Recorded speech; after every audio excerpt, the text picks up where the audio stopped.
Hello there everybody and welcome back to a new mini-series for Against the Storm. This is going to be our first episode in my tutorial series for the Viceroy difficulty. So in the previous we did build a city on the Pioneer difficulty, and to make things really well comparable, we're going to play the Royal Woodlands another time on a higher difficulty setting so we can directly compare the experience.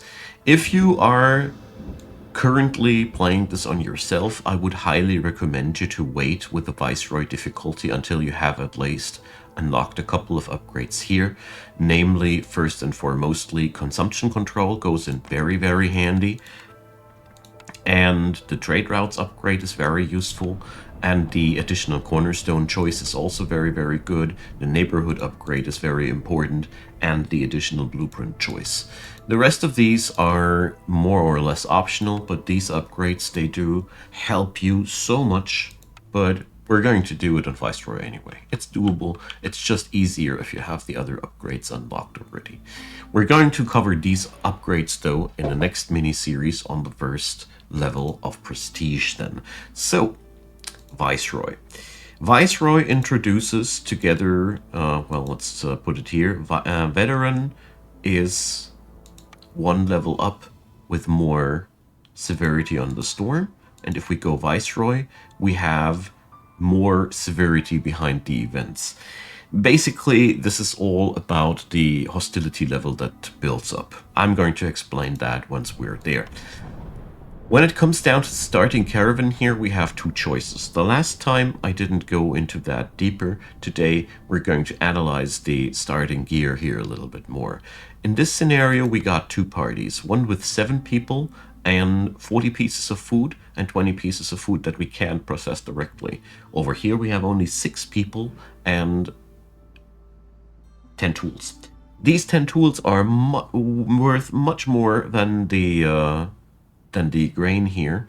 We always have this chest with base goods, but the downside of this package is that we only have 6 people. And at this point of the game, I must say, the closer you get to 10 people at the beginning, the easier your early game will be. So this is a much harder start than this one, even if it is only 1 person less. At the beginning, every single villager counts, and it really makes a lot of a difference in terms of speed. So we're going to buy ourselves the wood and the food here out of the embarkation bonuses. The stone is not that interesting as it costs you 2 points and stone can be harvested. Alright, so first things first, in Viceroy difficulty we only have 1 benefit from the drizzle season, so we get to live with only 1 here. And what do we have here? So whenever we complete events, we gain 30 random raw food. This is one of the type where we can easily say that this will be mostly effective when we time it right. This is one of the more annoying ones, and we're going to do our best with that. We have now 4 different debuffs there, and these are, well, we have Blight Rot Cysts. That is another mechanic that we're going to play with. We have people being unhappy if they don't have housing. We have reputation doesn't lower impatience, so we shouldn't gain reputation points during storm, so don't turn in orders. And people have a chance to destroy their yield when they're producing stuff if they're not under a service. So that is a very devastating one, but the rest of them are pretty easily manageable. The biggest difference that we got now is that in this game mode, hostility hits way harder. It's double as hard as we had it before. So there's really a lot of things that we have to stomach here. But luckily we still have a pretty, as far as I see it, if I have no wrong memories, that's still the same amount of victory points necessary. That'll change later too. But for now, we just have to live with much more hostility. And in this series, I'm going to show you much more little tricks how we can live with the hostility and change things. Okay, let's get started with the usual things. In this scenario, we sadly don't start out with a beaver population, so, well, we'll see how that'll turn out. So here we have 2 dangerous glades, here we have a cluster of small glades, here we have 2 dangerous glades close together. I think this one is where I want to go, and just like the previous times, we're setting up now the base camp. 2 woodcutters camps. I held down left shift to increase the priority on both of these. And next step, we're building, let's see, we got 7 people, so we need 3 shelters. 3 shelters for everybody. After that, we're going to put up the decorations. These can be literally anywhere. We're here, though, not featuring enough population now to trigger that bonus right from the get-go. So, it's a bit tragic, but it is what it is. Alright, we put down the workers here, and if we'd be staffing out the entire woodcutters camp here completely, we'd be already running out of workers. So holding down left shift while clicking that yet again. And this is one example of why workers at the beginning are so important. We have a relatively slow start with that setup. It is what it is, it's not the end of the world, but it's also not too pleasant. Alright, so we cannot really make any statements of what we will find here. So as usual, I'm not drafting any blueprints. Cornerstones though, let's see. Urban root production is increased for biscuits produced, and lizard resolve is increased for training gear produced. This is an amazing thing when you get it running, as this really makes some darned happy lizards. But we're gonna pick spices. None of these is really one that I say, oh yeah, glad that I have it. We do know now though that we might aim for a biscuit production and a herb and root production. That gives us a couple of ideas, but I think it's not optimal because, you know, yeah, we don't have anything here of these available. And if I pick the plantation, this thing here becomes extra useless, so I don't like to pick these cornerstones at the beginning, but sometimes you just have to.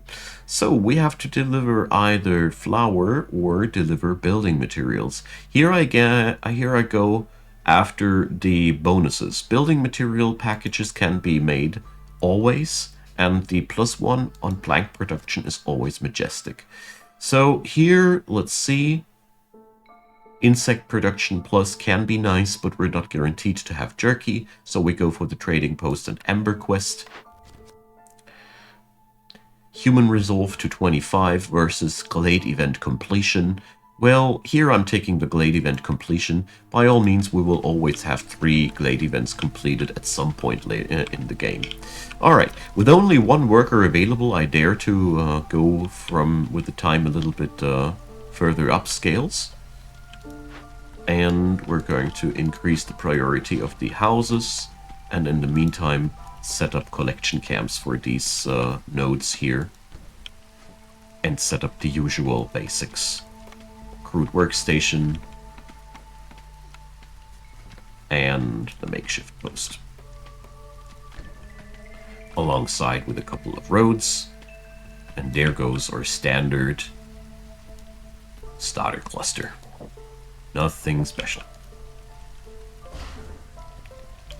Alright, so the first year in this scenario, we can't do much, as we don't have any people to work anything in particular. We just have to wait until our 1 lizard dude gets his stuff done, and the rest of the colony gets this done too. The good part here is, though, that due to the low amount of people here, our food stockpiles also last pretty darn long, as we almost use up no food whatsoever. I will, though, take out one of the woodcutters here. And yeah, we're going to do this here. This is also a nice little trick. Due to the fact that the lizards are early on really easily placeable, I'm just going to slap on a cavering system on them, so they can be a little bit happy for a while. This works exactly long enough to give you 1 point of reputation, and then their decadence will make them scale up. But for starters, it's pretty decent. It's, you don't pay anything for that, so nothing to worry about. And the first storm won't hit us too hard, so we'll be getting there. So the herbalist's camp is down, so we put that here. One worker in there, so we can start working on some food production. This is really important, as I really don't have a good feeling if we don't produce any food whatsoever. That is just giving me a very, very uneasy feeling. But year one, if you have a very low population start, it'll be like that. You can't do much about it. It's just what it is. And I think I forgot to turn off the coal. I think we burned through 10 pieces of coal. No! So that was a beginner's mistake. You should not burn your starter's coal. Let's hope it doesn't fall on our feet later when we open our first dangerous glade. Alright, storms incoming. And like I said, we're keeping up the speed because there's literally nothing we could do differently right now. Our one constructor is getting his job done. We're releasing the favoring now because we're not doing anything here. He's doing his job. He's building his roads. The woodcutters are preparing the thingy here. But we can do one thing now and try to give our cornerstone here a chance. So we're going to open up the first dangerous glade here as soon as we can. So we're carving now away for our woodcutters, but I think I'm too late. I started way too late with that project. We should have, we would have needed to start way earlier for that to work out. Yeah, well, this is a bit of a harder one to tackle, in my humble opinion, as it requires timing, because the glade event must be completed during drizzle, as you see. So here the much needed people finally arrive. So I'm gonna go here and pick up a package where we get not as much attractive materials, but we get 2 of the beaver people that can totally soup up our wood production. That's gonna be really good for us. Over here, so we get water skins for resolve obtained by reputation. That's really nice. And rooty ground, well, that debuffs your farming. I don't want that. Because we got humans, we're going to go for family gratitude.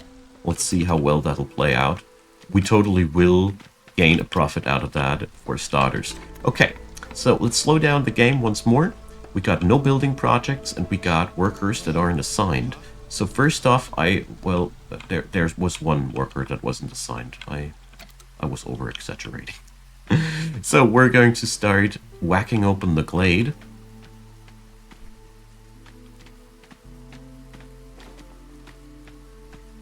I hope so, at least. Seriously, guys. That happens. They're usually not capable of reaching that one tree that you marked. And here we go. Our first dangerous glade has been opened.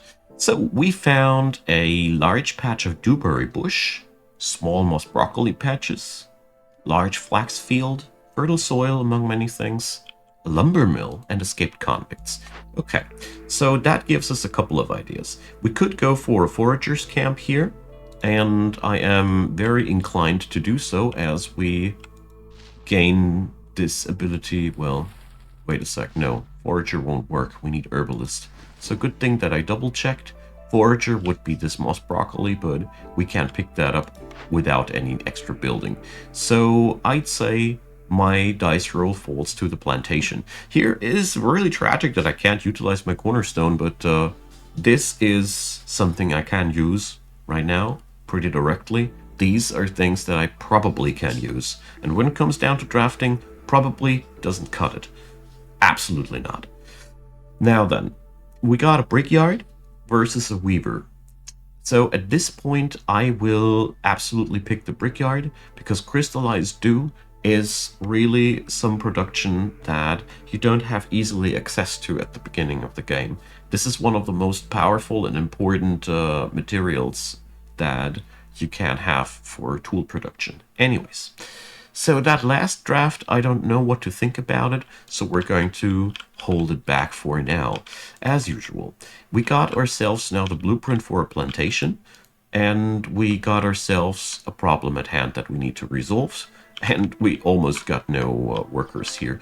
The good part about it is, holding down left alt here again, we're able to unemploy 2 woodcutters here easily without any problems. And the beavers will keep up the fuel intake. Alright, so we can resolve the situation by just persuading them. That would give us a lot of villagers. Or we could try to arrest them, but we don't have the material. Since we are currently in a crisis when it comes down to workforce anyways, this is, as a matter of fact, exactly what the city needs. So let's go for it. It does give us a 8-point global resolve penalty, though, for a while. So we'll have to stomach that. But at the end of this, we'll be capable of getting our game going pretty decently. As with 5 more people working here, we should be totally golden. So, finally, that next house does make sense. And we can open new order packs. So, glades in time. Discover 2 glades on an interval of 180 seconds versus 8 packs of provisions. So, yeah, this one is a little bit... I'm gonna go for that one because I love the toolboxes. You could go for that one too. Choose your own liking. The Lizard Clan support buff is a real good one though. I'm really a little bit... well, tell you what, we're going to take that. It's +3 resolve for the entirety of Lizardhood, and it is therefore really, really good. So complete at least 2 events by empathy. So, as a matter of fact, we are currently completing one of our events already with empathy. That one here is an empathy decision, so we just do that another time, and we gain really juicy rewards for that. I dig that. So, as usual, I had the main focus on resolvability. I put my focus on what can I actually fulfill. This is the main focus in these decisions on my end. Alright, so for the time being, I'm cutting down the labor here on the woodcutters camp down to 1 in each camp. And as you can see here, we are currently already much harder under assault of the hostility than we were ever before in the last run.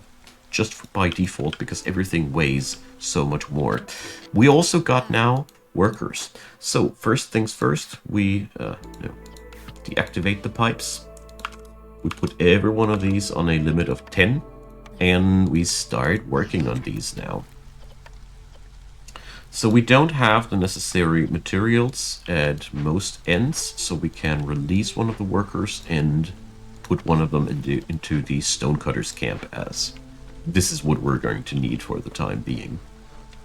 Alright, so I'm going to focus planks now, or, well, yeah, I want to, because we, as usual, want to have the farm going as fast as possible. So here we're going to place it down like there. And like this. Alright, we got another large encampment around the corner here.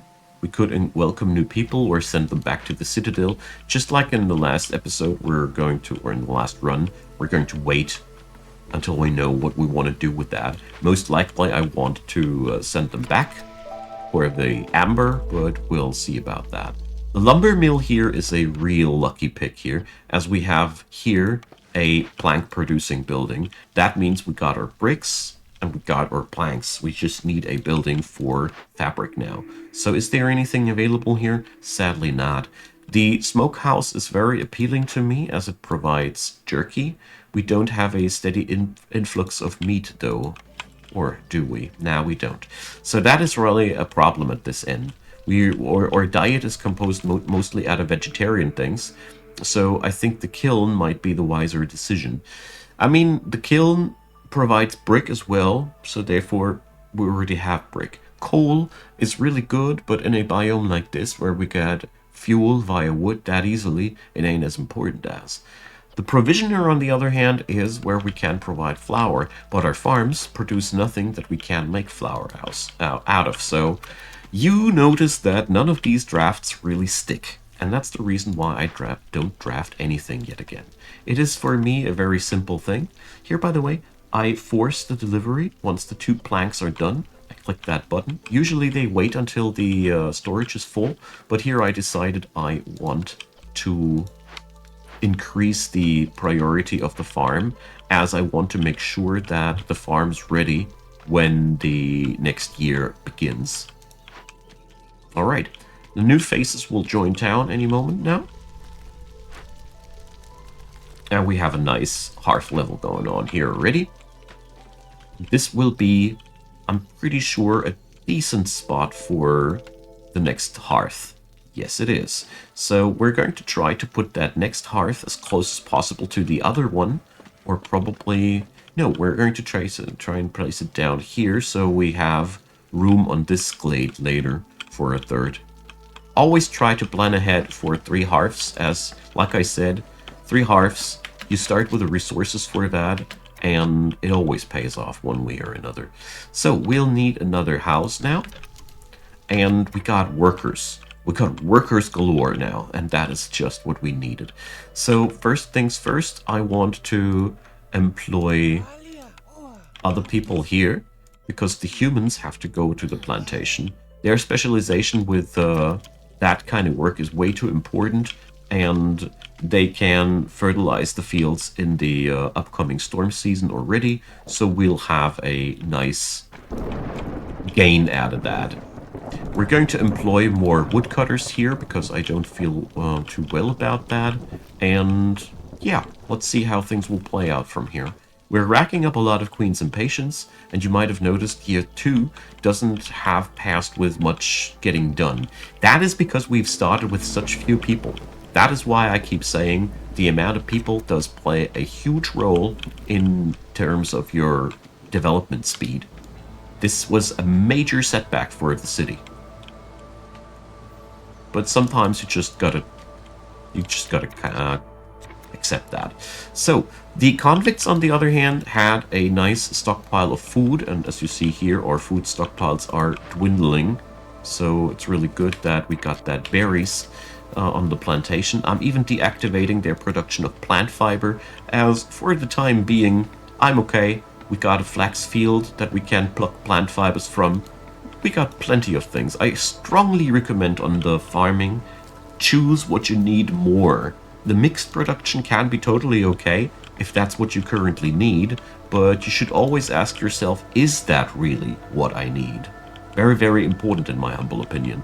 Now, let's bring up the brickyard. And let's see, did we draft another building in the meantime? Nah. So we're going to add in also a second worker here into the fruit workstation, as the materials that come out here are of utmost importance. That's basically the most important stuff for the entire city. We also would do well with another foragers camp here, and we probably should, or we definitely should, set up a warehouse here as well, providing a drop-off point for all the other wares. I'll also stop preferring planks now. We need all of the products. So, year 1 and 2 are pretty typical going down the way like they did here. These were very typical first years. Nothing special, not too good because we started very slow, but not too bad either because we had that huge influx of workers out of the escaped convict camp. So really just a regular situation, so to speak. Now, fungal guide versus biscuit diet. So it's very similar compared to the last one. So here we have again the problem that mushrooms are just not too available in this biome, so that key cornerstone doesn't cut it for us. The biscuit diet is again a maybe, but you know, we might get our hands on that. And this brings us now to the point that since we have drafted biscuit diet, I'm voting for the provisioner. I don't have any material that I can make flour out of yet, but I do have a good reason to want that now, so we're going to draft our way towards that. Now, I'm going to pick up here the smaller package of people, as I do this mostly because their items are much better. Parts are hard to come by, planks will help us a lot. And if I need more people, I have a large encampment around the corner. So I'm no longer under pressure when it comes down to the workforce that much anymore. We're totally well off in that regard. But what I do want is a small hearth. So yeah, we have to wait until other projects are completed. The farm is kicking into work here, and we need now... Where was it? Didn't I pick the one for... Ah, no, I didn't pick the one for clay thingies. Alright.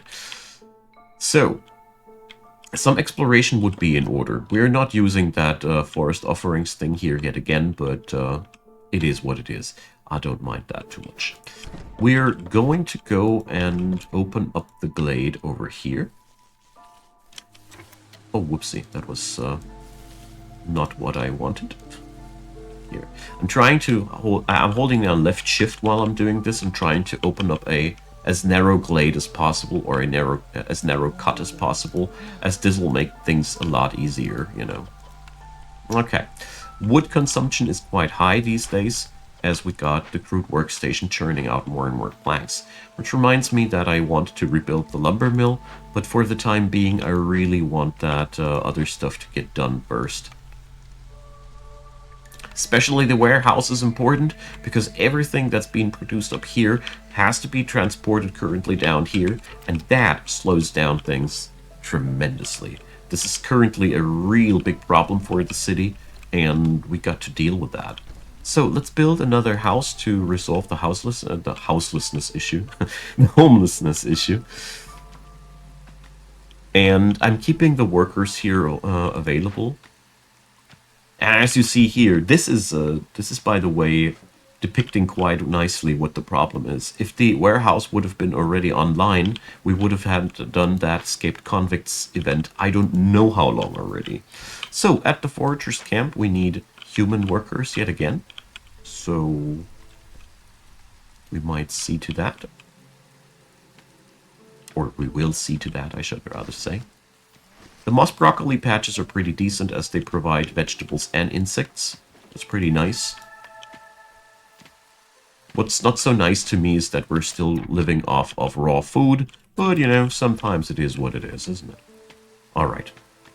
So just when that one was done, we're opening up the next glade, and is that right? The next Escaped Convicts event? It is, my friends, it is. So we could have used the Trappers camp here. That is also what it is sometimes. But on the bright side, we got here a opportunity to fulfill yet another one of these quests. And yeah, we'll have quite a lot of population in this run due to that. But I think it'll be totally okay. So as you see here, we now went down on a -1 with the lizard resolve because of that event. That is, by the way, the reason why I try to resolve events always out of the storm season, because currently it ain't that hard to deal with that. There's a fair chance that when that home is done, the lizards will snap back to normal, and if not, there's other tricks that we can go for. Well, that didn't do it, but well, let's see.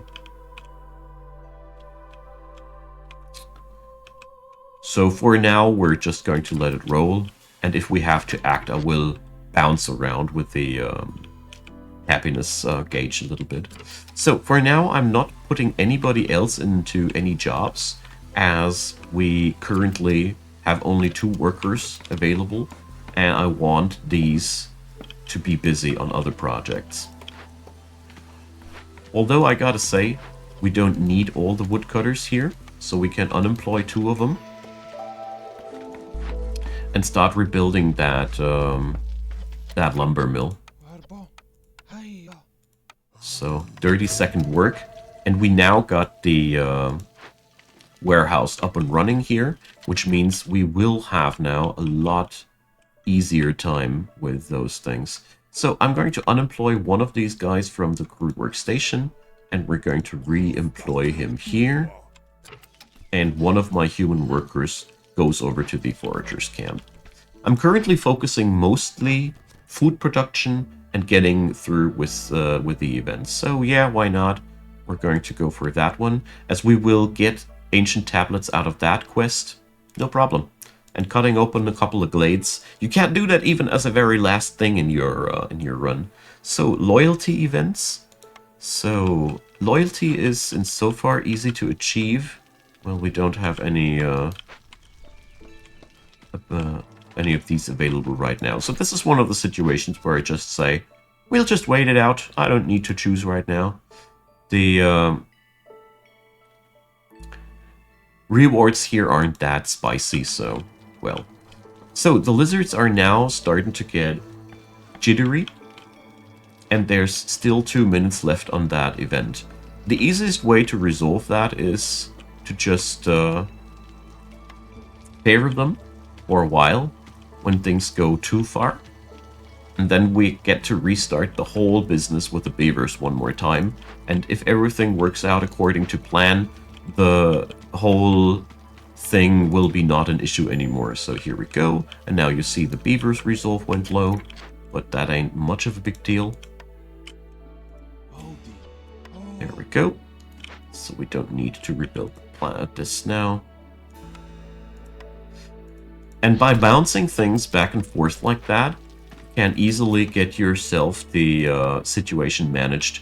More often than not, you can resolve this way a pretty nasty situation quite easily. Alright, we are going to need more materials here, but that's okay. So here we get now a new timer on the beavers.